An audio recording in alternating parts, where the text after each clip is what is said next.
તો જૂનાગઢમાં વ્યસન મુક્તિના સંદેશ સાથે વાલમ બાપાની નનામી નીકળી હતી। ત્યારે જગન્નાથજી મંદિર પાસેથી દર વર્ષે બાળકો દ્વારા આયોજન કરવામાં આવતું હોય છે, જેમાં દારૂ સિગરેટ જેવા વ્યસનથી કેન્સર જેવા રોગોની ચેતવણી આપવામાં આવે છે। તો કાલ્પનિક વાલમ બાપા વ્યસનને કારણે મોતને ભેટ્યા હતા, ત્યારે લોકોને આ વ્યસનથી દૂર રહેવા માટે અપીલ કરાઈ છે।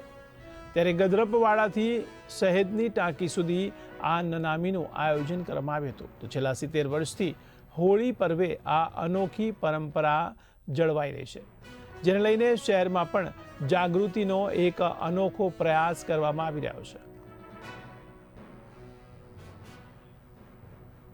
જગન્નાથ મંદિરના પૂજારી આપણે ગંધર્પફળિયાની અંદર ખાડાપાડાની સીડીની ઉપર આવે ગંધર્પફળિયામાં હોળીનો ઉત્સવ આજે 70-80 વર્ષથી આપણે ઉજવીએ છીએ।